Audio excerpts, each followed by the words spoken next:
Welcome, guys. I am Dave, and over here, the big drink spiller, the barbarian to my warlord, Supercharged Funk. I had to it just happened, so I just screwed it. Well, just in case Aaron asks, we're just going to blame it on Merlin. Somehow it was Merlin's fault. We all know that. So, continuing on. Alright, so, this is the week after SummerSlam. And if you guys haven't watched that, shame. It's like over 2 hours. Blew ourselves up. Literally, the phone gave up us. Yeah, so maybe someday we'll upgrade to some sort of like dolphin-cooled supercomputer that could store more than 2 hours of data at once. But till then, yeah, if you guys care, it was all last week. Covered it all. Long-ass video. So yeah, this is in 2 parts, so yeah, this week, go check it out. Much shorter. Not a whole hell of a lot to talk about. Yeah. We'll have a little bit of a discussion at the end, but without any further chicanery. Actually, while I was just coming out of the crapper, I was looking at Facebook, and a tragedy has once again struck in the WWE Universe. Mr. Fuji has unfortunately passed away. So That's too bad. You got it confirmed? Yep. From WWE or what? Yep. That's too bad. Alright, that's a good place to start, like some of our fondest Fuji memories. Now that it's hard to say, like, it's just... I think I'll always remember him for Demolition. Yeah. I mean, a lot of people will probably say Yoko. Yeah, Yokozuna. That's usually where... I would think people's mind would go straight to Yokozuna. I remember with Demolition, then turning on them to get Warlord and the Barbarian, which I didn't even know about. Oh yeah, that's our comparison. And then he sold the contracts. Warlord to Bobby Heenan, Barbarian to Slick. So, and that way he could get Pat Tanaka and I can't think of his name. I didn't really have anything prepared for this. Yeah. So, but yeah, the Orient Express. And then later on down the line, he'd have Yoko. I'm sure there must have been some stuff in the middle, but that's just what I remember of him. Yeah. He seemed like a really good dude. If you guys didn't know, he was a wrestler from way, way back, and then he became a manager. One of the greatest managers ever. Yeah. One of my personal favorites. Like, him and Heenan are probably my one, too. Yeah. And Sherry's up there, definitely. Alright, so you have anything you want to say about him before we... just... Not really, I think. Like when you say Fuji, what do you really think of him as? I mean, first thing that comes to mind when I think of Fuji is the salt. Who doesn't love Mr. Fuji's race of salt? Like, that was good stuff. So, he will be missed. He's already a Hall of Famer, so... Yeah. So, probably this upcoming week, they'll most likely give a dedication to him. Yeah, that's too bad, but you know what? I always say, as long as you had a good life, it's hard to be sad for somebody. Yeah. That's the best you could hope for. Did you see an age? No, I did not. But, I mean, he was an older man, you know. He had a good life. He had a good run, both as a wrestler and a manager. He'll be remembered, so you know what? Godspeed, Fuji. You know. Yeah. We'll see you when we see you. Yeah. Alright, so... Alright, so... Into Raw. So, starting off with the Raw, again, back into the sad stuff. Very first thing, and we actually talked about it right at the end of our last thing where I found out that Finn was injured. And unfortunately, he was injured enough where he had to vacate the newly won Universal Championship. Well, he tore the muscles in his shoulder so bad it dislocated, then he jammed it back in. Oh yeah, that was nuts. Like, I remember I watched a video where they showed exactly where he did it. Yeah, so you know, a lot of respect to him. And then he went on television and did some shit. Yeah, he went on Good Morning America, which we could also add that to a discussion towards the end of the video if you want to throw that in the note skis. Actually, screw it. We'll do it now. All right. So I don't know who WWE's trying to attract by going on Good Morning America. That's not a show wrestling fans watch. Like, it's kind of like when they had on Now with the two older ladies, Kathy and Kelly or something like that. and they were like breaking bottles over each other's asses or something. It's like, who is this supposed to attract? You know where you should have sent them? WWE is located in Stamford. You know what else is located in Stamford? ESPN. Send them there. Go talk to the fucking coach. He's also there. Like, alright. I saw it. I think it was Wrestling Soup were talking about this very thing. And they were like, you know what? Charlotte, I can understand. You want to try to bring in female fans. A lot of women, they watch Good Morning America. Fair enough. The Demon Finn. The Demon King Finn Balor. That's the gimmick you decide right before you book him for television. Yeah, it's kind of weird. Alright, so let's continue on. Old Sephi Poo comes out after Finn relinquishes the title.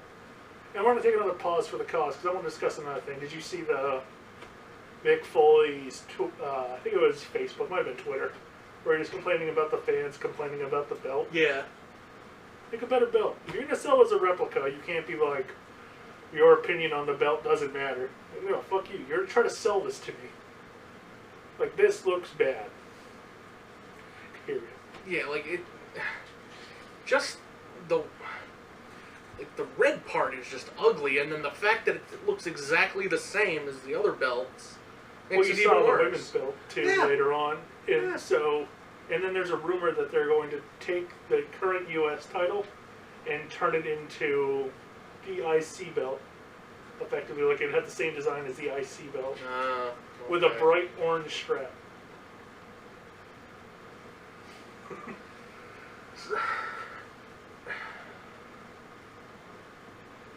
Why? I don't even... It's kind of like... I was cool with the women's belt and the world and the men's belt looking the same. I get it. You want to have, like, this belt is equal as this belt. Okay. And then if you would wanted to do that crosswise with the SmackDown or the Raw title and then a new SmackDown women's title, fair enough. Personally, I would have gone with the classic belts. I would have done, like, either big gold, but I know a lot of people were like, oh, that belt's retired. We don't need to bring it back again. Personally, I would have done the Winged Eagle. Everybody likes that belt. The fucking SummerSlam would have been nuts if you brought out the Winged Eagle. And then bring back, like, the old school Women's Championship, the one that was also from the Attitude Era. Yeah. You know, it just says Women's Championship, gold and red. Nope. Comes with built-in lineage, you know. Instead of just being like, oh, here's the belt, it's blue. This one's red. This one's white. And this one's black. And they all look the same, and they're equally stupid. Also, change the stripe on the women's belt.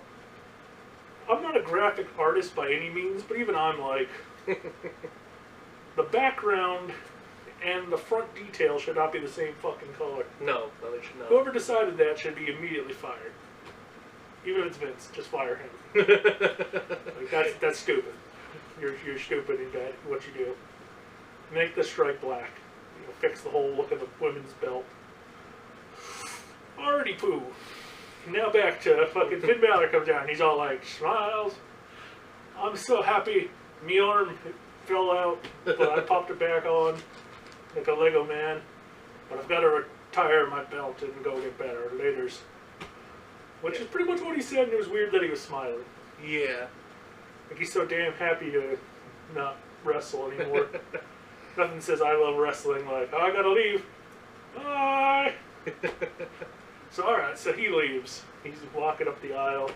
And Seth comes out to kind of rub it in. Later, asshole. Take my belt. Which makes it even all the better because Finn actually thanked Seth for a good match.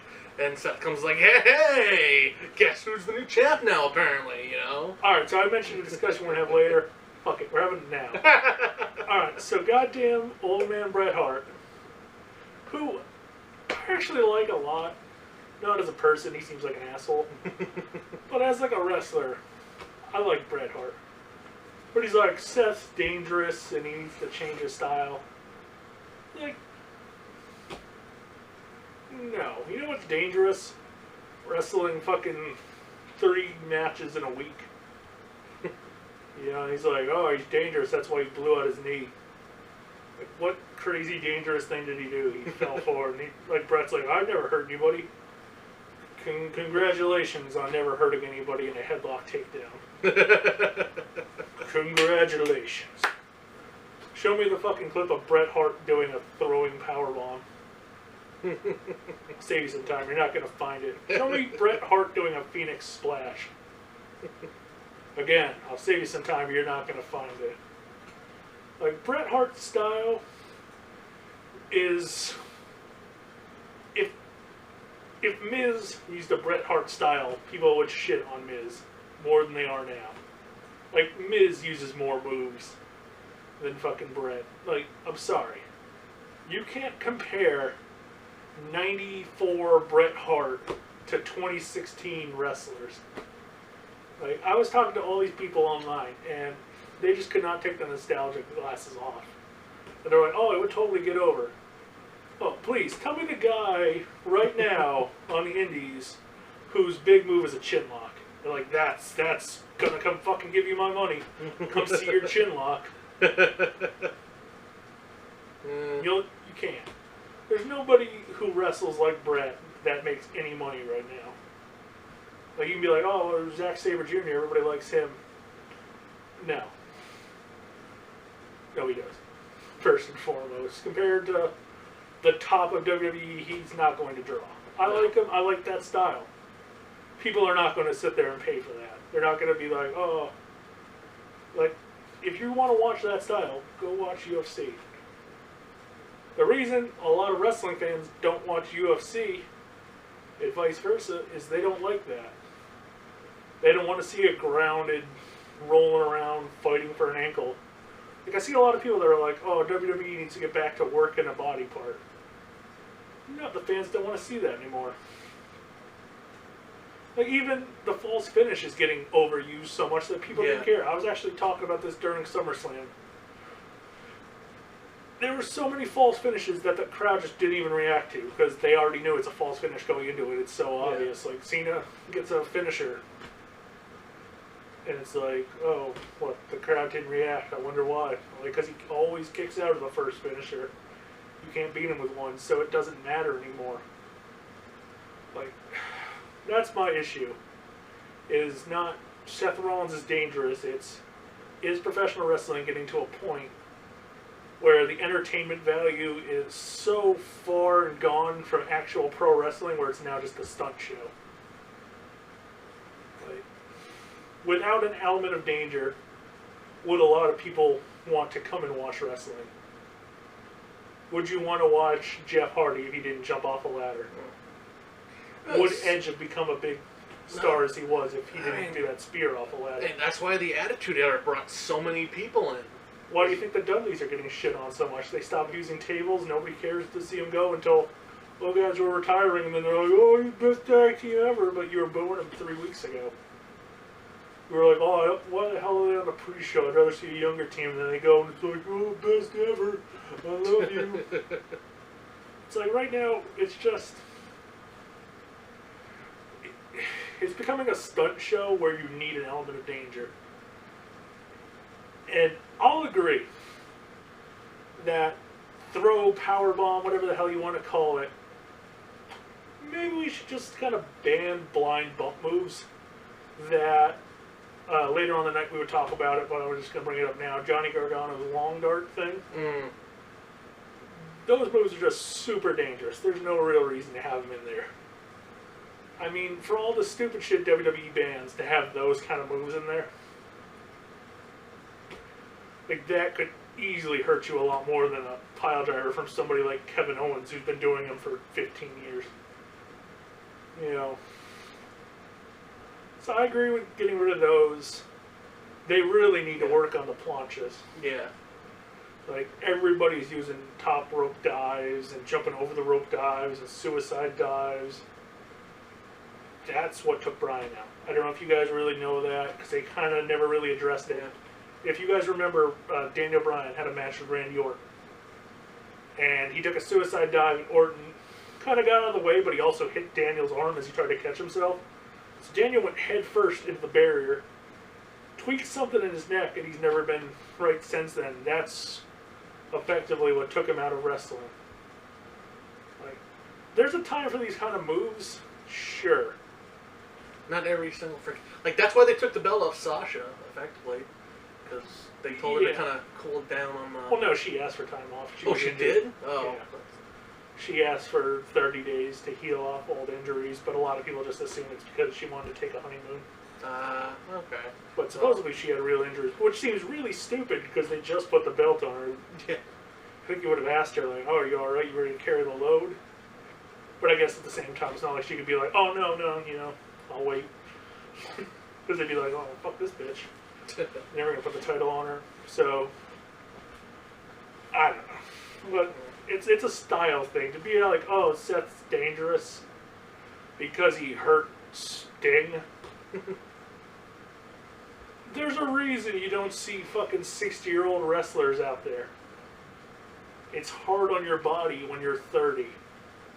When you're 60, you break shit. You're not as flexible.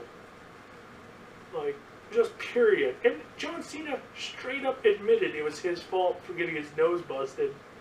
And if you watch it, it's because he goes like this and puts his face in and doesn't cover his face with his hand. He just straight up took it with his face. Like, I'm sure both of them, you know, like, real sorry for each other, but John Cena straight up admitted it was his fault that it happened. Like, don't go around and be like, oh, Seth's dangerous, I think we need to demote him. It's just retarded. Yeah. Like, if you watch the Powerbomb, I don't want to blame Finn Balor, but he did over-rotate. He tried to catch himself on one arm, and that's why he hurt himself. If he had just taken it flat back bump, like he should have, granted, it's probably pretty fucking terrifying, and you really shouldn't be doing it on the bumper pads outside. No. But that's how you should have taken it. Like, you don't hurt your shoulder on a powerbomb. Seth threw him straight. It's not like Seth threw him diagonal and he bounced off his arm. So I think that's why he didn't blame Seth. I think he knew it. Yeah. And a lot of fans are just, they don't want to admit it. They don't like Seth because he's a heel, and they're like, oh, he cheated for a championship and he also hurts people. Boo. Architect of being a dick. Yeah, like, I've seen so many people that, like, use that plus, like, a kayfabe reason not to like Seth. And I'm just like, are you retarded? Like, are you retarded? But I think that's enough. So I think everybody needs to get off his nuts, and let's all just admit Brett's a little bitter.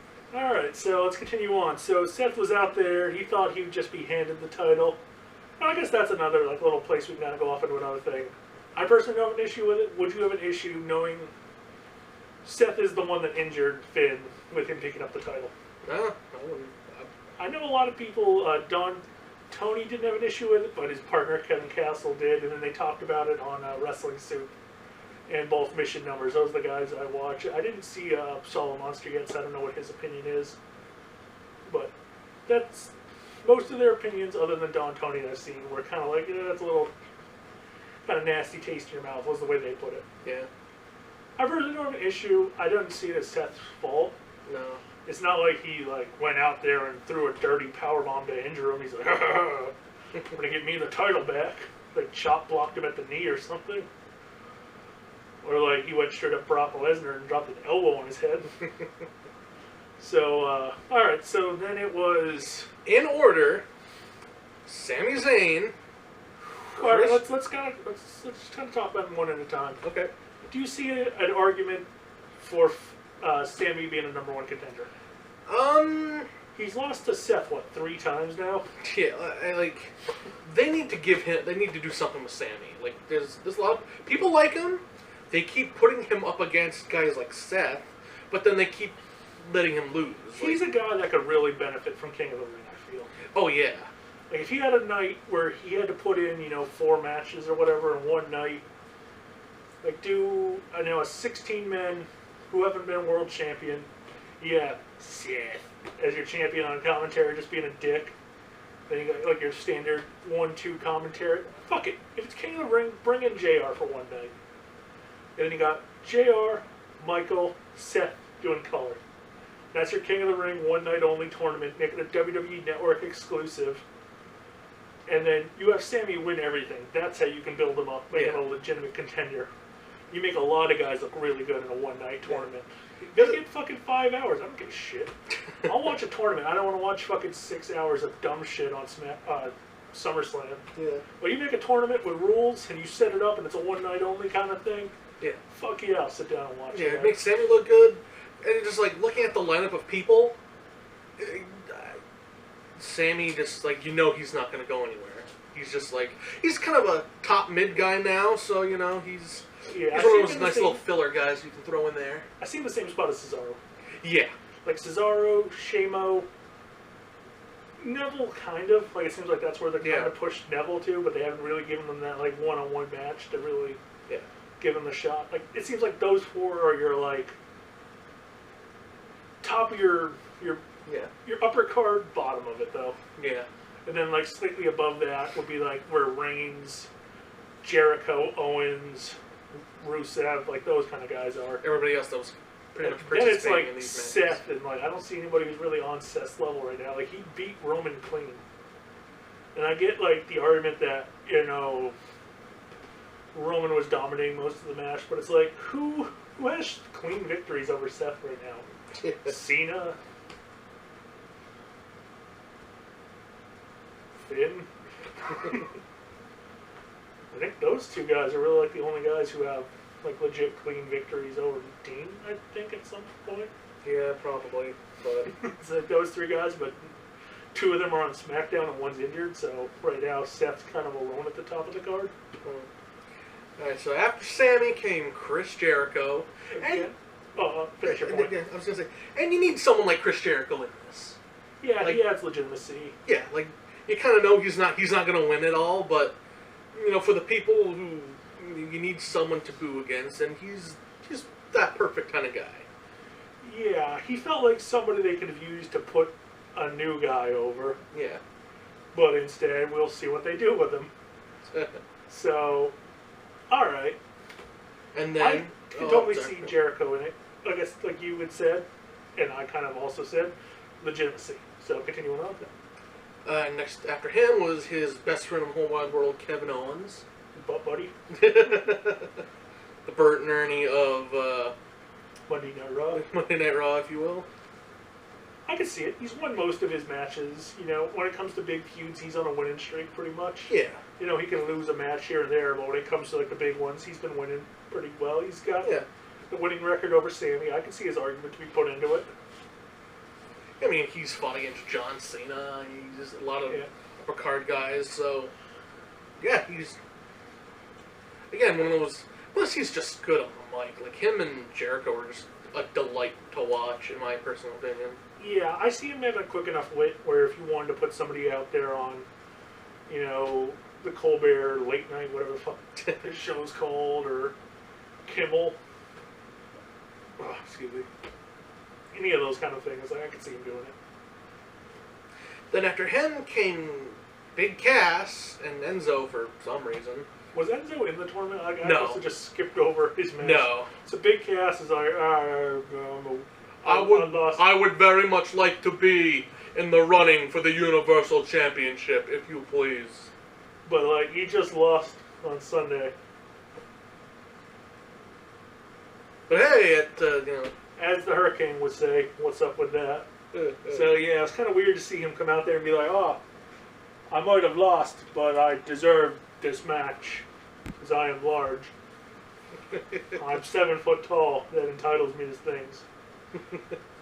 So yeah, this is the one guy that just feels out of place. I love Enzo and Cass. I think they're great, but Still not sold, personally. to put Cass like in this, well, obviously we're gonna get into what's going on in a minute, but yeah, I felt they should have gone Neville. like I'm just looking at people, and I'm having a really hard time trying to think of somebody to, or maybe even like Braun Strowman, just to like have. You don't want him to lose though. True. So I have a real feeling that Braun Strowman, they're building him up to beat Brock. Could be. I think they know they've got only a few years left in Brock, especially the way there's already a lot of fans that are against Brock already. They're sick of Suplex City, and he only does the same thing over and over. And Heyman cuts the same promo over and over. He wins, and the storyline doesn't go anywhere. Yeah. So if they, you want to give him a good year, and and not the WrestleMania coming up, but the following one, and have him beat Brock. Fair enough. So I think he's got a good personality. He seems like he's got a good attitude from what I could tell in the Stone Cold podcast. So, and he's got the legitimate size. Like, I know a lot of people are like, oh, Samoa Joe. Like, I like Joe as much as the next guy. Brock would murder Joe. Then moving on, the last guy to come out was, in fact, Roman Reigns. So, again, he's another guy, whether you like him or not, he fits into this.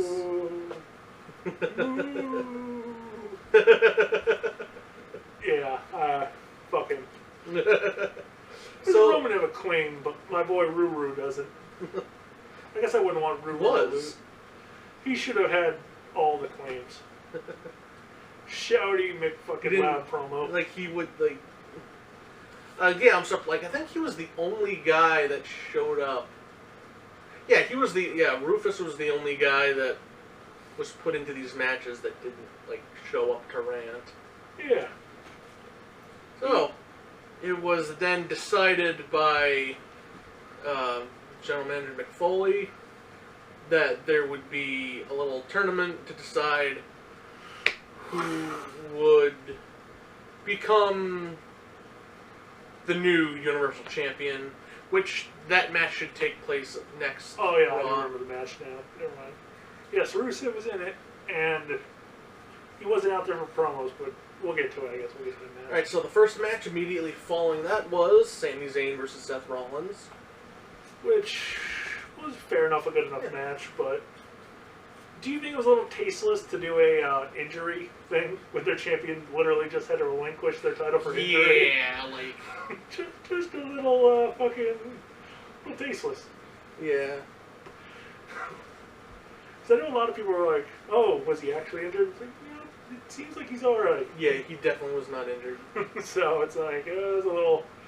I mean, I'm all for work a body part, as I said earlier in my long Bret Hart rant, but that seemed a little on the nose. Yeah. I guess it could have been worse. Seth could have fucking injured him with a corner powerbomb again. It's like, I'm the best.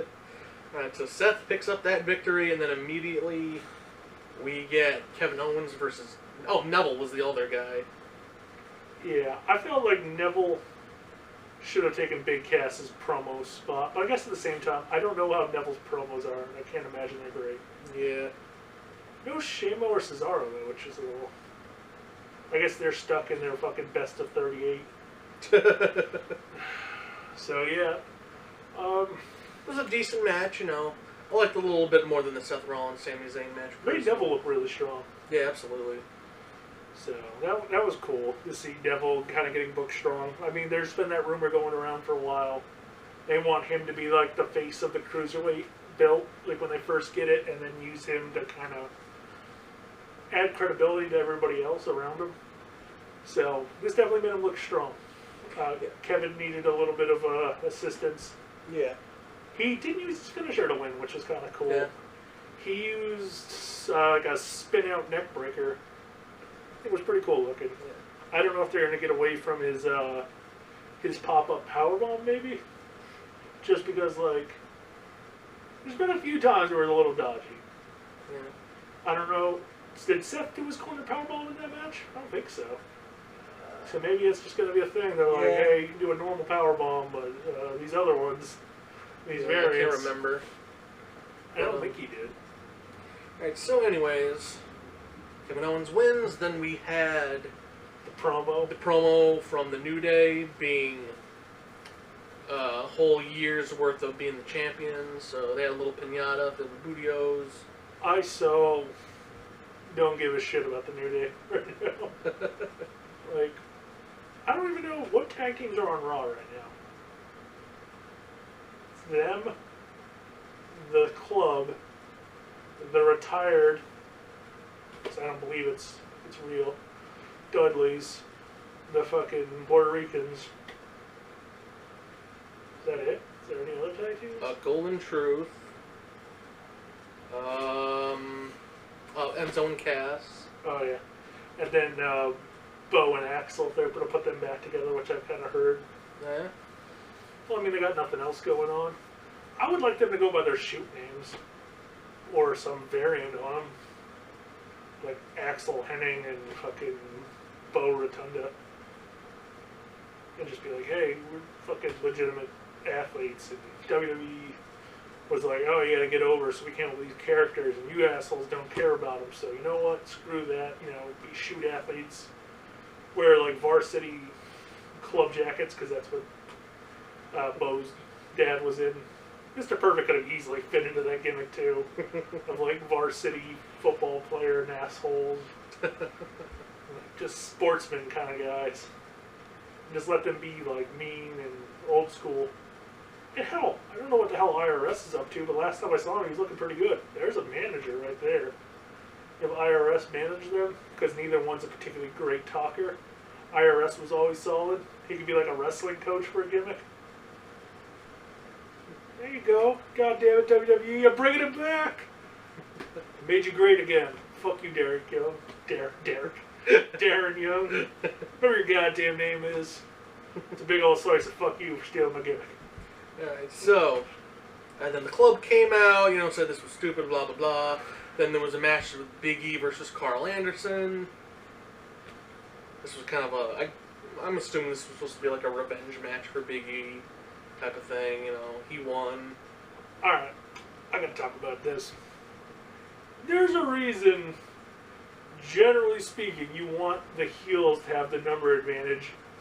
And it showed through in this match. It's kind of hard to be like, oh, we're the dastardly heels when 3 men are beating up 2 men.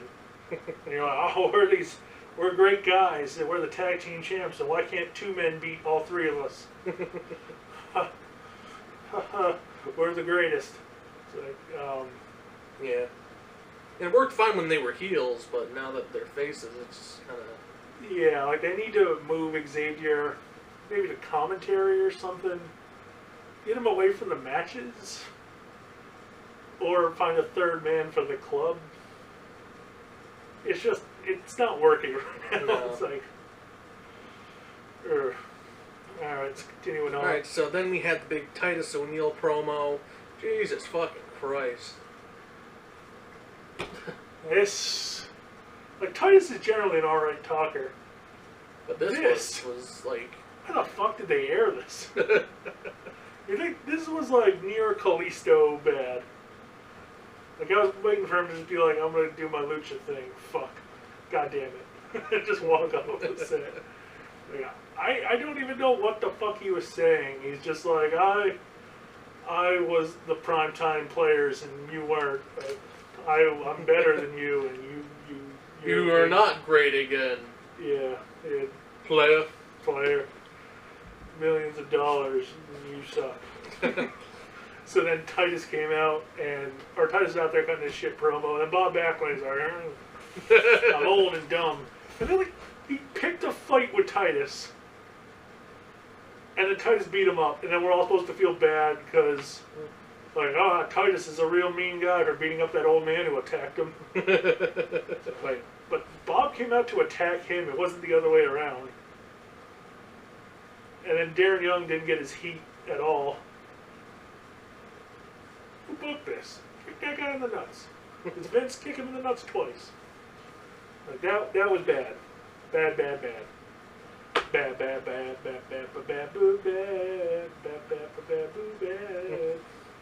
Alrighty, Alright, then we had Rusev versus Big Cass. Again. What makes Rusev a heel? He came out with like injured ribs, which by storyline, how was he cleared? Like, and then they're like, haha, take that, Rusev. Way to try. Haha, well, good job, Maggle. Like, yeah, even the way that they came out and was like, we are going to finish, but Roman Reigns started. which he didn't Yeah. at all. In fact, he's like, leave. Because that's how you finish what Roman Reigns started. By letting you leave. I guess, which technically is what Roman Reigns did. And then eventually Rusev would have to leave, so he finished what Reigns had started. Yeah, so Big Cass wins by default, which... This was really stupid. Yeah. Like, why does Big Cass not like Rusev? And where has he ever aired this grievance with the fucking greatest Rusev? So after that, we had yet another dandy little...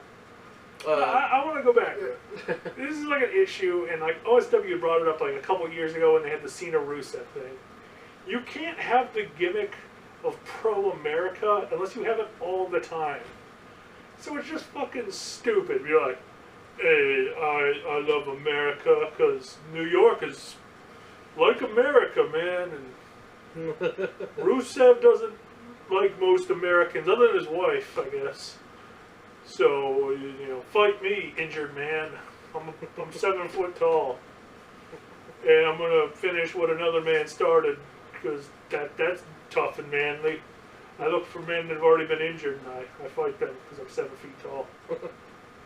Want me to teach you? Well, I can't, so fuck you. Yeah, you can't teach that. Enzo will be out here. I apparently need someone to tell me what to do. It's really weird. Like, if I didn't know better, I would have thought they did a double turn on him and Reigns. Because Reigns does nothing face-like, and Rusev really doesn't do a whole lot of heelish things. He's not fond of America. That's pretty much it. And he's not even like overtly like, all you Americans, you suck. Bulgaria's better. He's just like, you guys are kind of ugly and you smell funny. But he's like never like pro-Bulgaria or anything. He's just like, I don't particularly care for where I am right now. But then he wrestles like a face match where he just tries and wins. I don't know. It's really weird. And like they need to figure that shit out. Alright, so carrying on, we had another funny little Jericho promo against Tom Phillips. Tim Phillips. Felipe. Yeah. Philip. Phil. Fucking, I love these. Phil Phillips. Like, I don't know, I just think these are freaking hysterical. Yeah, where they're both like, I'll be the champ. Like, oh, that could happen, but I'm going to be the champ. Yeah. So, alright, so moving along, we had, which was probably the thing of the night for a lot of people. Charlotte came out, had her promo, you know, saying, you know, I'm better than Dana. I didn't need anybody. I proved all you people wrong. I'm the champion because I'm the best. True. Yeah. You can't really argue, which is always a great heelish thing, is to not lie because the people are just angry and they can't really be like, oh, yeah. no, you suck.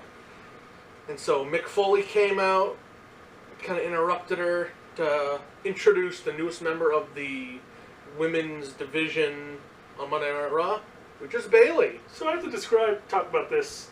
I gotta do something. In kayfabe, apparently they both got an extra pick. So Raw picked Bayley, and SmackDown got Nikki. SmackDown. Fools. So, yeah. Well, alright, so Bayley comes out, she does her Bayley thing. Hugging? Yeah. Well, technically, yeah, she did, didn't she? She gave Mick Foley a hug. Yeah, that's her thing. She hugs some people in the crowd, I think. Yeah. And they gave her some promo time, right? Oh, yeah. Like, she talked a little bit about... I wouldn't have done. Yeah, so... But I think Charlotte kind of... It was really short that Charlotte kind of cut her short. Yeah. Because she interrupted her promo, blah, blah, blah. And so they set up the match where... And she just kind of shoehorned Dana Yeah. Like, why don't you fight Dana? She's in her gear, you fight her. Dana's just like, wait, what? Yeah. So that's always fun. I don't know. I'm a little kind of sad just because I'd heard Charlotte wanted to go against Nia Jax because she's so used to being the bigger girl in all the matches. She Yeah. wanted to try her. And I was like, oh, that could be fun. And then do something else for Bayley for right now. Like, have her... I don't even know. There's, like, not really anybody else. Oh, her and Alicia Fox have a barn burner. It would be nice to see Alicia Fox get, like, a really good match before she retires. So I could have actually been pretty happy with that. Where you kind of give her, like, a similar gimmick to Natty. It's like, I'm the old guard and fuck you, young whippersnapper and such. Let's wrestle and, like, just have that really good match. How much do you think Paige being both injured and suspended is hurting the Raw's women's brand? Because Bayley and Paige seems like that could have been a solid #1 contenders match. Yeah. While Charlotte's off dealing with Nia. And then you could have Charlotte win by some nefarious means and then Nia snap and like beat the ever-loving shit out of Byron Saxton. And just powerbomb his little skinny ass to the table. Just throws him around like a rag doll. Yeah, she just starts beating. Like, that could be her gimmick, and people would fucking love her. Like, just fucking make her gimmick that she's like, what was that movie, Norbit? She's fucking Byron's girlfriend, but she's just abusive as shit to him, especially when she loses matches. Now that's a winning gimmick right there. And Byron, he's such a little pussy, right? Granted, he's been a lot better now than they got your boy, the one I don't like. Corey Graves? Yeah. Since when's Corey Graves my boy? I'm giving him to you. Take him away. Take him away. Yeah. I don't like either of them, but... So yeah, Bayley picks up the win, her debut, of course. You know what they should do, in all honesty? Is set up a guy who thinks he's going to fight Braun Strowman and just let Nia beat him up. Bring back... that would be awesome. James... I almost wanted to say Elroy, but I don't think that's his name. The one who didn't have the chin. Like, that was his whole, like, gimmick. Have him come out and it's like, I don't have to fight Braun Strowman again, right? And they're like, no, man, you got this. And then Nia Jax comes out and she just beats the shit out of him. I think people would love it. That would be fantastic. Holy shit, that'd be great. I think he would do it too. He seems like a good guy. And gets him money, gets him a little bit more exposure. Yeah. Do it. So next up was Braun Strowman versus Johnny Knockout. Johnny, I love sweaty men. Knockout, but not because he's gay. He never said it, so you can still make fun of him. According to Maggle and your boy, as I've given him to you. Corey Graves. And that was pretty interesting. So on a scale of 1 to 10, chances that was a scripted line. Probably 1 to 0. I'm gonna give it a half. I can't imagine they scripted that line after their meeting with whatever they're called, the Gay Lesbian Alliance, or whoever the hell came in, Tumblr came to talk to them. Alright, so continue on, we had the Dudleys. Saying their little goodbyes. Scale of 1 to 10, chances of a real retirement. I'm gonna say like a 2. Like, I believe it a little bit more, but not by much, I think. Yeah. I think this is more along the lines of we, the Dudley Boys, as a tag team, are retiring, but I feel like they will continue to do more stuff. A lot of people think that, like, Bubba might come back after a little while and just do kind of a solo heel run, kind of like what he did in TNA.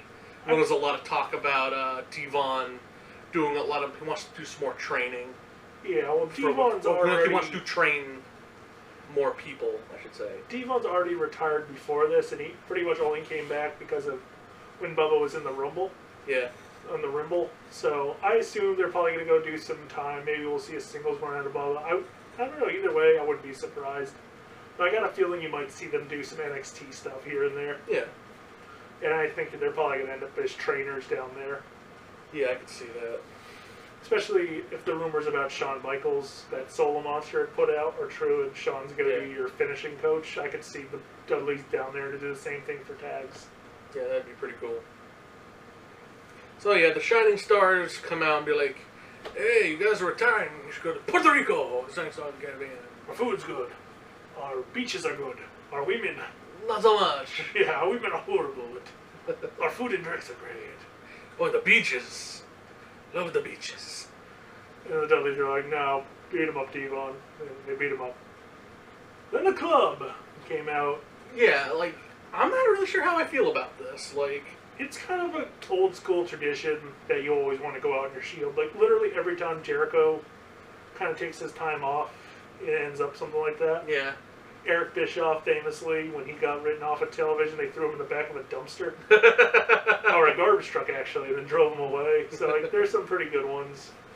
Like, you kind of always want to go out on your shield kind of thing. Like, I assume when Taker goes out, that's the kind of going out he's going to get. Is something stretchered out, put over by somebody. I wouldn't be surprised if it's this year by Braun Strowman and they build him up for another year. Yeah. And then he takes out Lesnar and he becomes your number one monster. Maybe Yeah. somewhere in there he beats up Show, beats up Henry.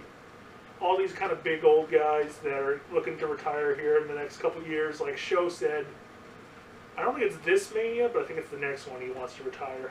Actually, no, I think it was this one because I think he's talking about that Shaq match Right. as a double retirement match. So I wouldn't be surprised to see him put over Strowman somewhere down the line. I got a feeling Strowman's going to look super duper ridiculous in the Rumble. Yeah. Alright, let's continuing on. Alright, so, yeah, wow, this match was really late compared to the rest of them. So the final match in the little tournament was Jericho versus Roman Reigns. I actually set Raw to record because we were out. Uh-huh. Didn't see the match. Really? Like, it cut out, like, probably 5 minutes into it. Like, I don't know what the run over time was. But I always make sure mine's not 15 for these things. I think mine's only, like, it's whatever the default is, which is like 5 minutes. Yeah.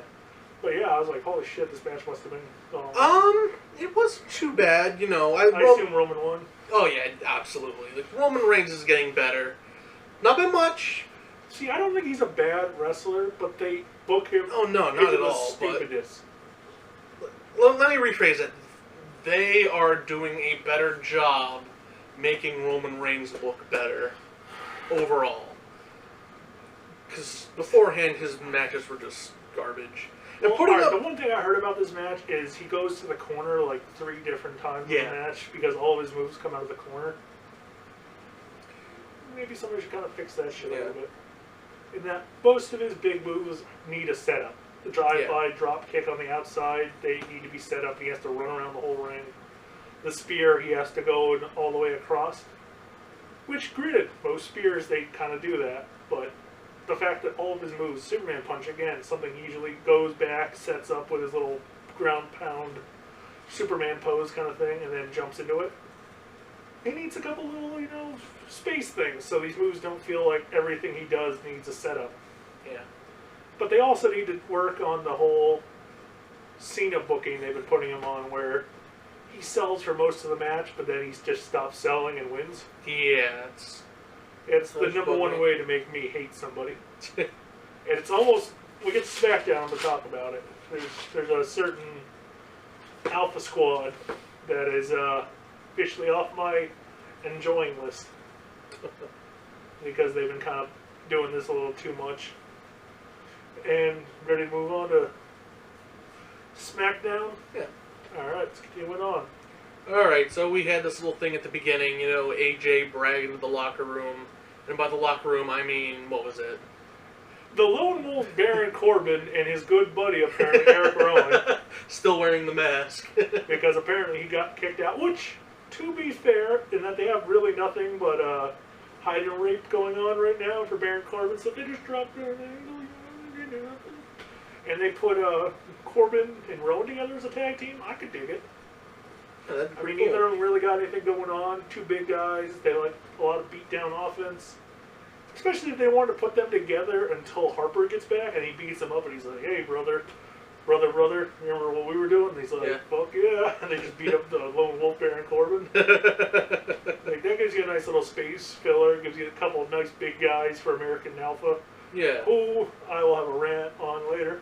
Yeah. So It gives them something to do. Like, I think that's the fucking the bee's knees, if you will. So, alright, so it's those guys, Dolph Ziggler with a towel on his head, and smiling ass Apollo Creed, or you call him. as he would like to be known as, Apollo Crews, who apparently is not angry anymore, despite being screwed out of the title 2 nights ago. So yeah. And then Super Emo Dolph has just got his little towel and his music playing. Yeah. He's on AJ was just kind of bragging to everybody, you know. It's the face that runs the place.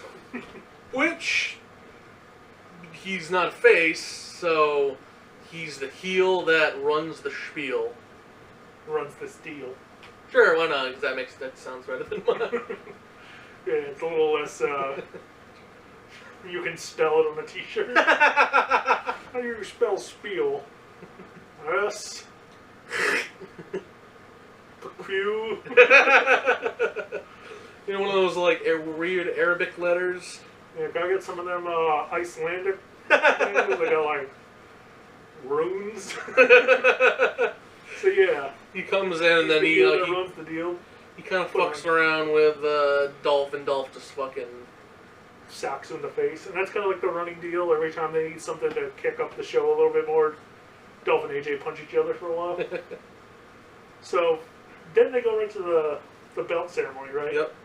So you got. We already talked about the belt, so It's worth talking about, I guess, a little bit. So you had all the ladies and all the tag teams in the ring, and they show up the belts. The tag belts are dark blue with silver pennies on so them. nickels, effectively. Yeah, and then the women's title is the same as the standard one, but instead of having a red thing, it's got a blue thing. Which, to be fair, I didn't mind. I wish the Raw belt and the SmackDown belt were kind of closer to that. Yeah. Like, the fact that the SmackDown belt has a black band, I'm just kind of like, I wish they would have done that with the Raw belt and then changed up something in the W to signify Raw. Right. So, alright. How long do you think it's going to be before somebody's like, hey, can I get my own title? Smoking Skull-esque? I could see Seth trying to make that a thing. Oh, He's yeah. like, I don't want to carry this ugly fuck belt that no one likes. Yeah. I could totally see that. I think enough people were like, no, this belt is horrible looking. Like, they need to come up with something fast. And they need to change the little check mark on the Raw women's belt, make it black. Yeah. God damn it. Alright, so they're all in the ring, and the women are going to have a tournament. Their own six-pack challenge. Yeah. Oh yeah, and the men and the tag teams are going to have their own Little tournament. A little tag team King of the Ring. Bros of the Ring, if you will. And which is interrupted by... He's the one-man man, baby! And he's like, let me compete in this. And he's like, well, Heath, you're not a lady. Not really. Yeah. They used the exact words. You're not really equipped. Which he's like, no, funny. I mean, for these tag titles, Daniel. And he's like, well, and then Shayna's like, all right, Heath, you're also not equipped for that. And he's like, sweet. So then he's like, you gotta get yourself a tag partner, and if you win, you get a job. So Heath Slater, we're just gonna kind of cut through it. Yeah. His tag partner, his first pick was The Miz, right? The Miz, who was on the phone with A. Spielberg. We don't know which one. Could be the one that's in charge of KFC commercials. Or possibly Domino's. Then, the Enforcer, Arn Anderson. That was pretty awesome. He's like, help me, Arn. And Arn's like, I don't know. He's like, come on. I asked everybody else. He's like, wait, you didn't ask me first? Fuck you. And then he's left without a partner. And then, I don't know why he enjoyed this as much as he did. He's like, I bet you winning the tournament could pay for a lot of that above ground pool or something. It's like, all I can think of was Step Brothers. Yeah. And they're like, "Do we just become friends?" Yeah. I was just like, "Yeah, man, that's perfect. Right. That was pretty awesome." I'm like, I don't know what they're gonna call themselves, but I could dig it. I doubt they're going to win the whole thing, but No. I like the tag team of Heath and Rhino. So that was pretty fun. Alrighty, so first match of the night is a women's match: Becky Lynch versus Alexa Bliss, with Natty and Naomi on commentary. Boo! Holy! Give me a second, I gotta come with something. Fucking teriyaki balls, Batman. Natty is some kind of horrible, Yeah. and Naomi wasn't much better. Like, JBL would be like, "How does it feel to be in the six-pack challenge?" And Natty, and she's like, "I am the best. I will win. Feed me, robots." And then insightful. Naomi, you were injured. You came back. You got a new look. How's that feel? And she just didn't answer the question at all. And she just be like, "I've been here a long time. Never been the champion. Gonna be the champion."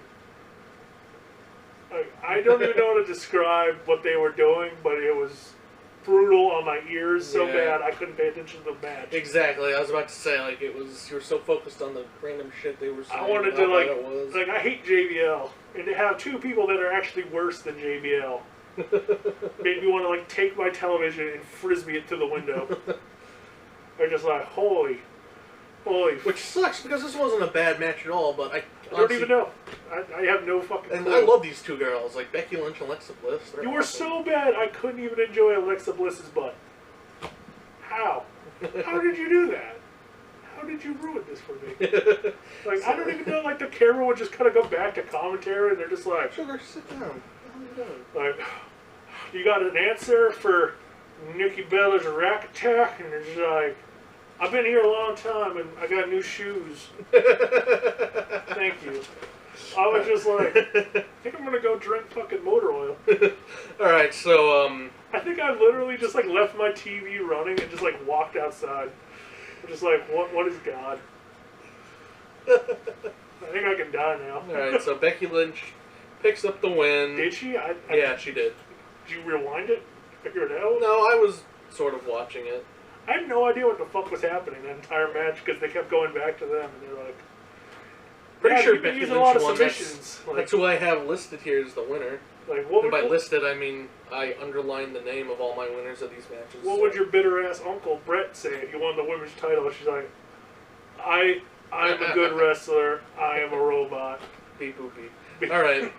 So the first tag team match to take place tonight was the Ascension versus the Usos, which was a lot better than I thought it was going to be. I gotta say, a big old fucking round of applause for giving the Ascension a little bit of credibility back. Yeah, they did. They desperately needed it.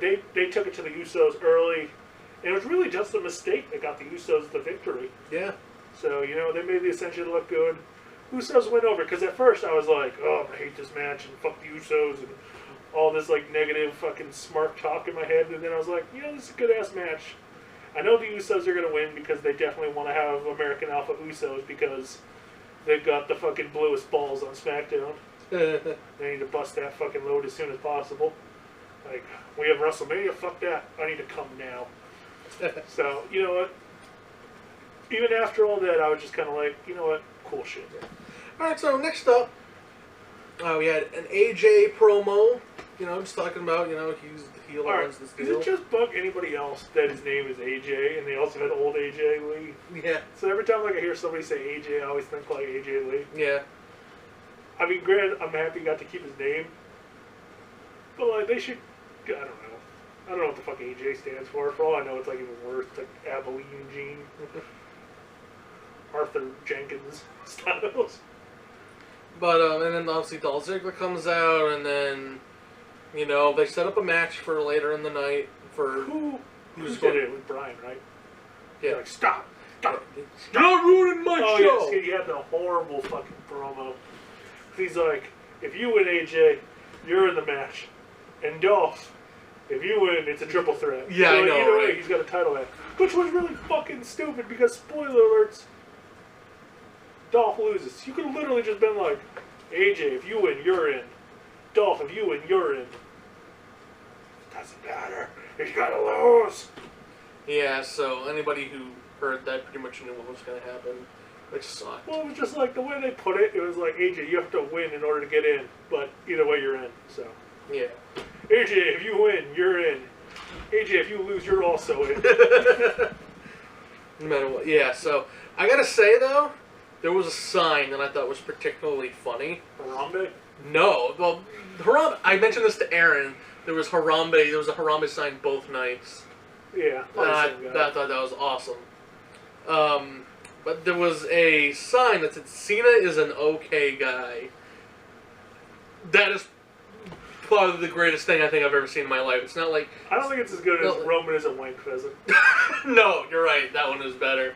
I don't know what a wank pheasant is, but Roman is one. If they're like, if I dictionaried it, I would assume some sort of like shitty dodo bird looking thing, and then like a picture of Roman Reigns next to it, or like a shitty dodo bird wearing Roman Reigns gear. Just a dodo bird with like his like hair and his vest And blue eyes. So yeah, I just thought that was a funny sign, just because it's like Why? he's just indifferent to.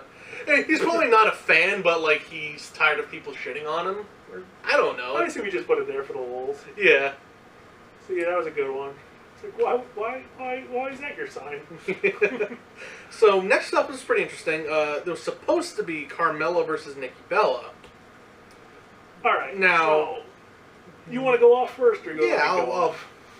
I'll actually say something for once. So at first they were talking to Nikki, you know, her coming back, you know, and then Carmella started to attack her. Now this is interesting because Carmella was a face, and Nikki debuted on the heel team. So this was interesting, I guess. I mean, yeah. Well, all right, here it comes. All right, so like you were saying, Nikki debuted as a heel. She comes back and she's taking interview time in the middle of a match, which is also a fucking heel thing to do. JBL even fucking points it out. He's like, wow, that's really fucking rude. Then Carmella attacks her, which she's a heel. She's doing a heel thing. The commentators even said it's a heel thing. And it's like, boo Carmella. It's like, what? Yeah, it was. Like, and then, did you watch the Talking Smack? Oh, no, you haven't yet. Alright, so it happened again on that. They're like, oh, right. And Nikki Bella, she's a glorious hero, even though she was a heel. And, Yeah, I know. She was like a heel for like all of her career. Yeah, it's like they just don't fucking understand what they're trying to do, and like it's confounding the fucking crowd because no one knows what anybody is. I think it's because like they were like, all right, so what does Carmella do? It's like, well, she dances. And somebody was like, well, that's not particularly a super face thing. And they're like, oh, I'll have her turn on Nikki. It's like, but everybody hates Nikki. And like somebody was like, no, they watch Total Divas, and I'm thinking, I'm pretty sure they like Brie. I don't think they like Nikki. Like, no, Nikki, people love her. And then she comes out, and there was a boo, and then like you hear like some people are Nikki fans, like yay, but everybody's so conditioned to be like, oh, she's a dirty. She's like what Stephanie was in the Attitude Era. Yeah. It's like, you know, she's kind of in her place because of whose loins have something to do with her character. I guess the best way. Where there was Vince and his grapefruits spurring for Stephanie, or fucking John Cena knuckle deep.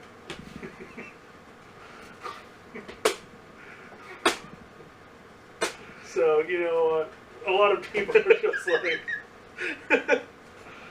you know, there's a certain resentment. Let's just be fair. We'll call a spade a spade. There's a certain resentment towards her from fans. Yeah. So some of them I'm just kind of like, no, you're stupid. Like, I know a lot of people are still kind of waiting for Sasha and Nikki. Like, I have a hard time taking it with Charlotte and Sasha just because Charlotte's so much bigger. But like Nikki's built is even like stronger, though I kind of doubt she is. Mm. Granted, I'd have to see Charlotte and Nikki stand next to each other. I kind of have a feeling Charlotte's probably bigger. Like I can't really remember. But yeah, I know a lot of people want to see Nikki and Sasha, even though they're on other shows right now. But that could be fixed fairly easily. All right, so continuing on. All right, we had Randy Orton coming out, giving his little thing, showing off the fucking huge scar in his head. And out comes my personal favorite wrestler currently, Bray Wyatt. And of course he appeared, in the rocking chair, with the hood. You couldn't really see his face very well. Oh, I loved it. See, my only thing is, I'm kind of like, it's so many like, oh, ooh, what am I doing? I'm a weirdo. Like, if he has a good match, I assume he's going to have a good match with Randy. Yeah. But it's kind of like, they need to set him on something and continue telling that story. Like, does he just give up on the title? They better not. Because, like, that's what it kind of seems like. He's not dicking with AJ, he's not dicking with Dean. He's just kind of like, Randy. Right now it would be kind of weird to do that just because I know, they're but having that a was little... just his thing. He was like, Yeah. Dolph, I want your title shot. Yeah, it's just weird. It's just how, like, they're booking it. It's But they could have even kept him with Dolph. Yeah. Like, it's just kind of weird that he's just like, oh, alright, fuck it, Dolph. Just by happenstance, it's like, alright, who am I gonna fuck with today? Like, it could be one thing if they were just Randy like, Orton. if he had mentioned, like, he wanted something to do with Brock, and then, like, Randy's his stepping stone towar's Brock, or Yeah. something. There's no real rhyme or reason for it other than, like, Yeah, it seems like you're they're just Randy like, Orton. I'm gonna beat you up. yeah. There really was no rhyme or reason for it. But I'm excited for their match whenever it comes around. So, that's gonna be cool. Yeah, I assume it's going to be a good match. I just kind of hope they put those strings together. Yeah, they just book it good. They just make each guy look good. Don't make Randy too robotic, and they could have just an amazing match. I think Randy's fresh enough back that he's not going to go into Robo Randy yet. Let's hope. That's all I can say. I hope. Alright, so next up was the last tag team match with a Breezango versus American Alpha. Now, you were talking about something about American Alpha that you wanted to get off your chest, so... Yeah. So, I think they're a good tag team. I'm not super impressed personality-wise. Yeah, they are rather stale. Like they're just... What do you say that? It's like... They kind of come across as a little phony-ish. Yeah. Like, personality-wise. Like, they're trying too hard to be, like, super high energy. Yeah. But, like, when I see them doing, like, bro stuff, they seem like they're cool guys, but they just don't have, like, that personality in the ring. Which is, like, I'm fine with, but you think you'd want to make them, like, hardened killer kind of guys, not like, oh, hey, we're party animals and stuff. Yeah. So, I think Gable should do most of the promos. I just don't think Jason Jordan's very good. Yeah. Though, granted, him carrying his ready, willing Gable cum rag around, which has nothing to do with Jason Jordan and a tag team, is a little weird. Just me. Work rate-wise, I think they're really good. I'm not a huge fan of their finish. It just looks super scary to me. Yeah, like, why would these guys have a finisher like that, almost? Yeah. It just seems you know almost what I out kind of of want place. them to have? Is, like, Jason Jordan puts him in a full Nelson, and Chad Gable puts him in a Boston Crab. Something like that. Like, their current finish, I don't have a real issue with it right now, but I'm just kind of waiting. It's going to happen. Like, they're not going to catch somebody on that throw, and, like, granted, most of the tag teams they're working with on SmackDown are kind of smaller guys. I'd be a little worried to see them try to throw it on the Usos, Connor out of the Ascension, Aiden English maybe, but he's kind of he's a slenderer dude for a tall guy. Yeah. But on a bigger guy, I'd be a little scared to see how they throw that. Because it effectively, you need Chad Gable to cushion them or they're going to land on their head. I don't know. It just looks a little scary to me. I'm not gonna lie. Granted, I went on the whole Seth diatribe, so it's a little hypocritical to kind of go on that. But I'm just saying, a little scary. Maybe something a little less, or even like a double thing, and then you just have like Jason Jordan turn into it and kind of like, look like he's throwing the assist on a German or something. Like an Uranagi German combo.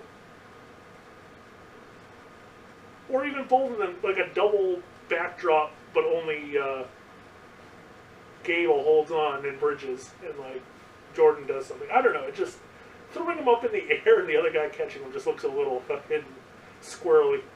But all in all, I thought this was a really good match. Oh yeah, that's all right.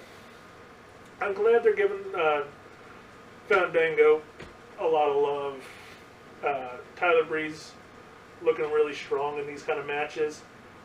I kind of wish they would just make his finish, that supermodel kick, like where he pops their head under and he just super kicks them against the corner. Like, that's a cool finish. Like, look good. Like he needs to pose for a second, though. He needs to do one of these. Like he's, taking up a picture or something. I think that's all he needs, and then throw the super kick. Just a second so you know it's a big move. Yeah. I think he's just rushing a little bit too much. Just a couple little things could really work. Or, if they really wanted to, and I think it could be cool, bring back the Hollywood Blondes camera. Like, hey, nobody's doing it right now. I'm sure people that would recognize it, they'd be like, oh man, these guys are really good. Weird that neither one is, but, alright, so continuing on because I don't want to ramble anymore. So yeah, American Alpha picks up the win. So far... Usos and American Alpha. Usos and American Alpha. Who I'm guessing are on opposite sides of the bracket because that's got to be the finals. Yeah. So that puts Rhino and Heath. Who else is still left in the tournament? Assuming it's single elimination. Hype Bros, Quad Villains, and shit. I think that's it for the tag teams. So I think there were 6 guys in the ring. Or 12, 6 tag teams in the beginning of the show. So that probably leaves one open spot. I wouldn't be surprised if it's Corbin and Rowan. Have them beat up, what did you say? It's Vaudevillains, Hype Bros, and what was the other one? What was the other face? Heath and Rhino. Alright, I was assuming Heath and Rhino have to go over. So, that means the Hype Bros have to lose. I don't know if they want to do that so early to them. But I feel like you can't have 3 face tag teams go over. It's got to be heel and heel. So I'm assuming Heath and Rhino beat the Hype Bros by some sort of shenanigans. And then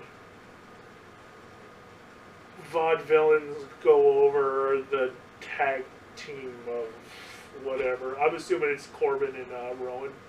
But if it's those 2 guys, I can obviously see them winning. I mean, both of them almost 7 feet tall. Just beat the shit out of the Vaudevillains. So, I don't know.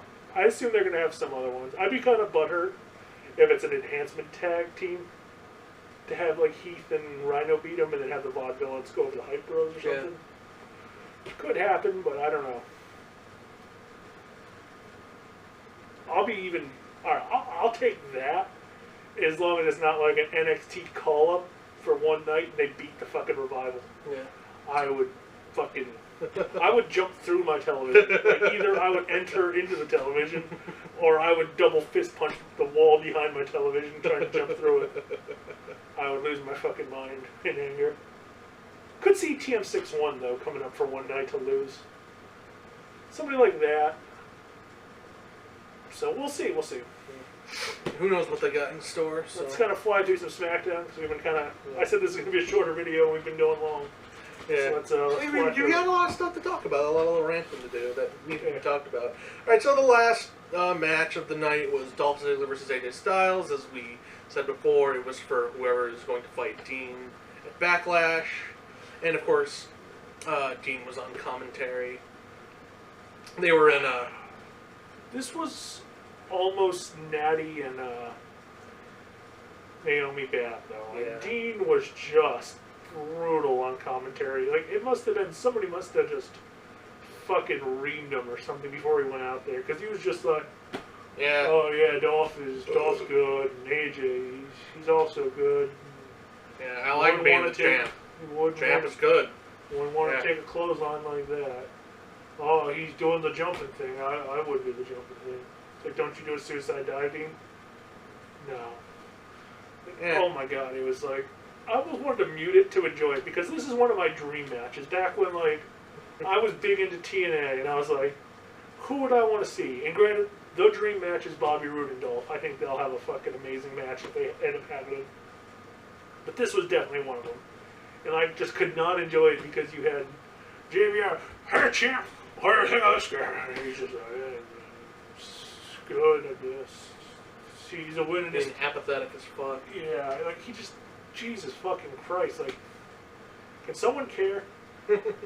So, alright, one last little mini rant before we move on to SmackDown. What do you think of Otunga? He might as well just not even be there. I like Otunga more than JBL.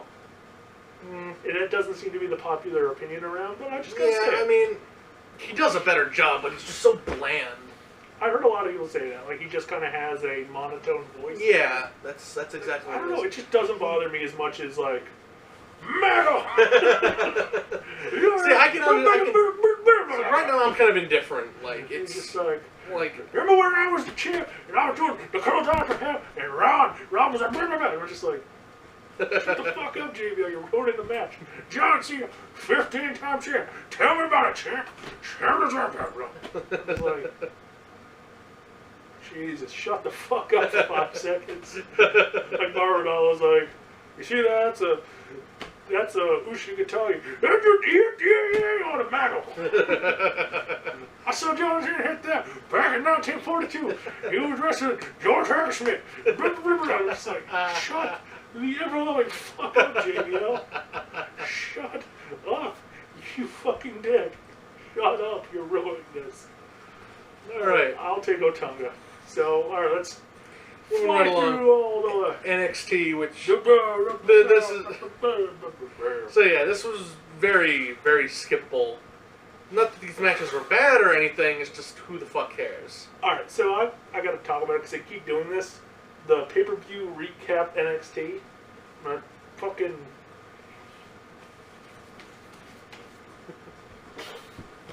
We're filling in on a little secret, WWE. The people that watch NXT have the network. So they watch the fucking pay-per-view.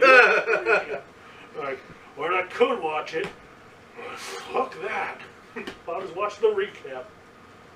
Also on the WWE, it's fucking free. You have the network to watch NXT. You can watch the NXT TakeOver. It's right fucking there. But you're just like, where on the network could it be? Is it under SummerSlam? No, it's not. I guess I'll never watch it. Yeah, it is quite the stupid thing to do. Like, why? I'll give you, like, what Raw does. Where you have, like, you open up, you get, like, a little 10-minute cut or something, and it's just like, here's everything that happened. It's like, okay. But what it is they tape these as the dark matches before TakeOver. Ah, okay. But, like, don't do that. It's stupid. Or do it and just do, like, a hard cut into them. And, like, also at TakeOver, which wasn't aired on the special, we have this awesome match between blah, blah, blah, blah, blah, blah. So yeah, the first match was Ty Dillinger, the Perfect 10, versus Wesley Blake. Who has the worst theme music ever? Yeah, I was like, he came out and just like, I was like, is that Mankind coming out? what the fuck kind of music was this? Like, it doesn't get, it's not like interesting to listen to. It's not like, it doesn't fit his character at all. Like, it just, yeah, like, who the fuck picked that? I'd rather him come out to some, like, generic Lex Luger biddle. like, it was. So yeah, it was an alright match, you know, like, it wasn't anything to write home about, you know. This was the definition of skippable to me. Yeah. Like, this was WWE style, kind of just two guys doing their thing. Nothing special. Yeah, Ty Dillinger picks up the win. With his AJ Styles move. The Ushi Katami or whatever the fuck it's called, but it's now called the fucking something. The tiebreaker, that's what it's called. So I was just like, huh. Alright then. I guess they're going to tell AJ to stop using it. And then, you know, we had a whole bunch of shit for the pay-per-view. And then it was TM6-1 against the Authors of Pain. This was a much better match. Did you write down what the Authors of Pain's name are? I remember Razor. I couldn't understand what the fuck they kept calling the Razor. I can't remember the other guy, Reaper. but I don't know, mister. it's something crazy. But I just remember one being Razor. I'm just like... Razar. Yeah, like, they said it, like, twice in, like, Yeah, big conversations, so, like... It's not Razar, because that's a character from Ninja Turtles, so Maybe that's what their I kept calling him. Maybe that's what It's his name Toka and Razar. That's their names now. So Razor is the big tattooed fucker, and Toka's the other one. That's their names, I don't care. So Toka and Razor came out with White Shredder. He's just like... You know who he fucking looks like? He looks like fucking Obadiah Stane from Iron Man. He does. It's ironic. Just in a suit. Just in a suit, just scowling, just... It's ironic, Yeah, you two big fucking Australian guys. You're gonna lose to my big two bastards. And they're like, how's that ironic? He's just like, get him! So, alright, so the TM61, who are much bigger than I thought they were. Oh, yeah. I want to say they had a good match, but I care so fucking very little for them. Like, literally, I don't know. I'll give them Toka and Razor. I could care about them. What are TM61's names? Shit, I call them Will and Wisp, because I have no idea what their names are. I don't know which one's Will and which one's Wisp. I'll say Will was the one in the blue and Wisp is the one in the orange. At least they differentiate colors. Usos, you can kind of learn something from that, so I can be like, alright, that one's Jimmy, that one's Jay. Like, I can't fucking, like, try to... Well, Jimmy... Yeah, I know the thing, but I can't, like, they got all their... Yeah, you gotta take a second to, like... when they're like this, and they're like... Well, wait. Put that back down. Look at me for a second. That actually looks kind of awesome. Yeah, that's how I feel when I'm looking at the Usos. I'm just like, alright, so which one are you? You're flat. So there you go. you look you're wearing like a nun hood for a second there. Alright, All so right. like, I don't know shit about them, but at least they differentiate colors, but they have matching gear. Mm-hmm. So what do you think of the, it reminds me of like when two guys smack beers together, their power bombs. Yeah! I dig that. I thought that was pretty cool. And It's then nice their clothesline with the Russian leg sweep. I can dig it, but I like the sidewalk slam with the kick assist. Yeah. I just think that's a cooler looking move. Like, it looks brutal, but it also, I could see that being super duper safe. Yeah. Like, as soon as you get it, like, you just kind of sitting there holding the guy, you can look, you can see the connection, and then immediately turn him out of the way so he doesn't get hurt, and then drop down. Like, I just think that looks super brutal. Alright, so moving right along from that crap. So yeah, Authors of Pain 1. Moving right along to CWC. Ladies and gentlemen, again, if you are not watching the Cruiserweight Classic and you are But it's not a under fan the of... SummerSlam tag, so who could ever find it? Right, WWE. If you're not a fan, if you are a fan of wrestling, period, why aren't you watching this? It's a style thing. I could see it being very anti-casuals. Yeah. Them dirty, filthy casuals. So, So, without further ado, the first match up, which was the last match of the second round, was Rich Swann versus Lince Dorado. This was a fun match. Like, my favorite, like, this part where, like... Swan's already in NXT. I could definitely see Yeah. Lindsay getting a contract after this. Yeah, absolutely. This was Lucha, but at the same time, this is the shit WWE likes. Yeah, exactly. Playing to the crowd, solid moves. Oh my god, like, the part where, like, they were, like, together, and then, like, he kind of, like, pushes him back, and he starts doing a little dance, and then, you know... But, you know, that was hilarious, and, like... This was just a fun match all around. I didn't know who I wanted to win. It was good. I was surprised they gave it to Rich Swann, but at the same time, Yeah. looking at what happened in the main event, I could definitely understand it. So then we moved on to what could kind of be considered the niche match of the tournament. old Drew Gulak. and Zack Sabre. I love this match, but Yeah. I could totally see a lot of people that just be like, "Holy shit, this is boring." There's like a lot of like two men rolling on top of each other, fighting for submissions.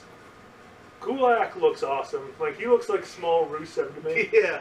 So I've been digging him in this tournament. Zack Sabre pretty much won by having Drew Gulak's finisher scouted, which I was a little sad that neither Daniel or Morrow said that. Yeah. Like that would have been a good line. Like, oh, they were so evenly matched, but you know, a little scouting. He shouldn't have gone for his finish there. He was too awake for it, so he had the finish scouted. And of course, Drew Gulak got like that heat at the beginning by not shaking the hand, and then he just kind of gave him a little at the end. His face slap. Holy shit! He smacked the shit out of him. I wouldn't be surprised if he was shoot knocked out. The ref came over, he like picked him up. Like, you alright? Like he slapped the piss out of him. Because like Zack Sabre hit him, and it looked like he's hitting a little on the stiff ski stud. Yeah. And then drives like, and he just like thwacked it. Yeah.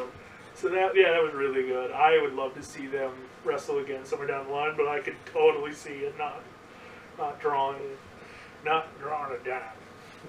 So yeah, Zack Sabre picks up the win there, and the final match of the night, T.J. Perkins versus Johnny Wrestling himself, Johnny Gargano. Really good. I was happy they sold the knee injury, because that was like my big thing. I'm like, you can't have a knee injury thing going on NXT and not address it here. I don't know how that would have worked at the tapings. Like, I don't know if he would have like wrestled a match, and then all of a sudden comes down and he's like taped up, and he's like, my knee, and like, what the hell did he get a knee injury? Like, 2 weeks at NXT, you'll figure it out. Take over, something will happen. I mean, they showed what happened. Like they had the little. Well, I'm saying like if you were at a taping. Well, yeah, because I'm sure the taping was probably a month ago. Yeah. So I was a little. All right, so we got to address the one spot I kind of talked about it earlier. Right. That running forward throw, they call it the lawn dart. I'm not sure which one. So that looks super fucking dangerous. Yeah. Totally. Like, he went head first in the middle turnbuckle. Like, you can obviously tell what they're going for. You want to get your head between the top and the middle turnbuckle and just kind of like catch it on your chest. That's not what happened. No. He went the top of the head right into the turnbuckle. Ugh, gives me the gibblies. Like that's a good way to get some whipplers. Ugh, all the whipplers. Yeah. Other than that, I liked a lot of the spots. I liked this match a little bit more than, so I know a lot of people really like Psycho Killer and Johnny Wrestling's match a couple weeks ago, right? Yeah. I wasn't a big fan just because I thought it had too many big spots and near falls. Like, that's just my kryptonite. I just don't like that kind of shit. I like to tell a story. This one felt like it told a really great story. Oh, yeah, absolutely. TJ tried to beat him straight up. When he realized, he was too evenly matched, he went to work in the legs. He worked him, got it with his knee bar. A lot of great work from both guys. Really enjoyed this match. Good shit. Oh, absolutely. Just Perkins, I can't imagine, doesn't have a contract already. Like, he's young, he's exciting, he's a good-looking kid. He's ethnic. I mean, I can't imagine they don't have a contract for him. Yeah, like you want to make some money in Puerto Rico, or not Puerto Rico, Philippines. You get a new young Filipino guy, he's good looking, you send him there. Like, when Dave Bautista was on top in SmackDown, like, you should hear some of his old stories about going to the Philippines for tours. Like, he's half Filipino, and he was, like, the biggest star. It's like, people would come out to see him, and they'd, like, cry on his shoulder, because he's, like, the hero of the Philippines. Like, if they could have somebody like that now, that helps you move into the Asia. I know what they're gonna do with China. I think. Speaking of which, that new guy, the first guy that they signed, he's supposed to debut this week or next week, I think. Which one, Grand Metalik? No, but remember they had the big spiel about the guy. In China. Mr. Wang, whatever his first name is. Oh yeah, everybody's calling him Big Wang. Yeah. Oh, is it Big Wang? Yeah, I think so. Something like that. I assume they're gonna WWEify his name. Oh yeah. So I can't imagine he's going to debut, so that's going to be huge. Johnny Wang Yang too. Junior. I mean Jimmy Wang Yang? No, he'll be Johnny. Oh, I missed that guy. He was cool. Yeah, that was a fun gimmick. But I assume they're going to want to make him like. Oh yeah. Because if I were them, I would have passed on Ho Ho Lun. He looks like he's learned too many bad things. The other one, though, what was his name? Something Lee. Oh, yeah, the other. The one who, Jason Lee? yeah, who knows his name? Yeah, I thought he was pretty good, though. I wouldn't, Oh, yeah. I wouldn't mind seeing them sign him, do a little bit of, touch-up work, but Ho Ho just, he does everything I don't like in wrestling. From, like, weird facial things to, like, the way he moves, the way he sells stuff. Like, he's a ground-up kind of rebuild. So, yeah, hopefully they'll divulge who's been getting contracts, because we haven't really heard a whole lot. Alright, let's just shoot from the hip. If you could only give one contract out here, who would you go with? Fuck. Let me go back to my old notes. Alright, I'll talk about mine and let you kind of figure out yours. Yeah. I'm going to be completely fair to who I think works in WWE style, and I got to say Tony Nese. Oh, yeah, he's definitely up there. He's a great worker. He's built like a fucking rock. He seemed like he would cut a solid promo. I think that's the guy they need to go with. Yeah, it was right over Jason Lee. Perkins, I could definitely see as a strong number 2. I think he's got everything they want. Plus, he's got that ethnicity that they could really use that they're trying to make a push in Asia. But I think Nese has the body that makes Vince happy. So, if you could only give one contract out, who would you give it to? Oh my god. Right now, it's either gonna be Grand Metalik. Well, he's technically already getting one, but I would want Grand Metalik or Jack Gallagher. Personally. Neither one of us picked the Golden Sun. I'm a little surprised. Well, it's because that's an obvious one. Like this. Well, I mean, you only get one contract. Would you pick him over the other guys? I'm still saying Tony Nese. He seems like the kind of guy that could work WWE style. Yeah. Tony Nese is a good one. What was the big Frenchman's name? Like Fabio something. Oh, Fabian Eichner. I think he could have been another one that I could see WWE wanting. He might be a little undersized, though. Like, Nese kind of reminds me of Neville. Yeah. I don't know, his springboard lion salt thing, I can see them really digging. So, alright, so let's go back to what was happening in the Cruiserweight Classics. We had those 3 things. Anything WWE related you want to talk about? Should. So I got one last little thing to kind of tag on to the end of this. Oh, no. I think that's everything. I mean, we said the thing about Mr. Fuji, so... Alright, so one last thing I kind of tag on the end of this. I actually watched the first 5 episodes of Holy Foley. Oh! Holy shit, thank you. I completely forgot about that. Have you had a chance to watch any of it, or no? You just saw the... No, just the first episode. Okay, so... I will definitely be watching more. So with the non-spoiler thing, just kind of a general talk. If you enjoy Total Divas, you'll definitely like this. I do think it's more man-friendly than Total Divas, though. Yeah. The fact that you have Mick there... And his hot daughter. Well, that's the same thing as Total Divas. Well, I guess. Like, if you've ever seen Total Divas, like, generally half the time they're either in swimsuits or lingerie, and there's like, you think John Cena would like this? It's like, oh, I'm sure he would. She's gay. Right, and a robot. Yeah, she's like in a nurse lingerie costume. You think John would like this?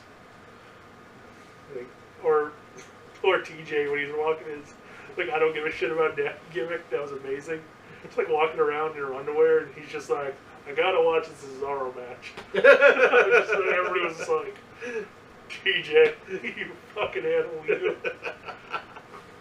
He's just like, Daddy's like laying against him. He's just like sitting there petting his cat. Watch this Cesaro match. Like, that was a great gimmick.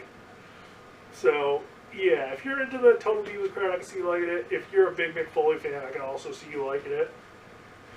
If you're just kind of a standard, I watch the wrestling, I don't really give a shit about, like, beyond the mat kind of stuff, I could see a pass for a lot of people. It's definitely very heavy around the daughter, not so much Mick. Like, there's a couple little funny Mick things, but it's very, especially after the first episode, it centers very heavily on the daughter, and you can tell like they're getting her ready. I wouldn't be surprised to see her make a debut on NXT within, 6 months at the latest. Yeah. But with that, guys, I think that's pretty much all to say. I don't think there's anything else I've seen lately. I don't think so. I think that's pretty much it. All right, guys. I watched the JR podcast. Not to cut you off again. So, he had Moose on, so he gave some cool stuff. So I'd recommend that. I don't know if there's anything new with Stone Cold or Jericho. So I don't know if they had any new podcasts. I didn't see them. So, all right, guys. And with that, Finally, I am Super Judge Funk, I'm Dave. and we shall catch you guys next week. Catch you later. Rest in peace, Fuji.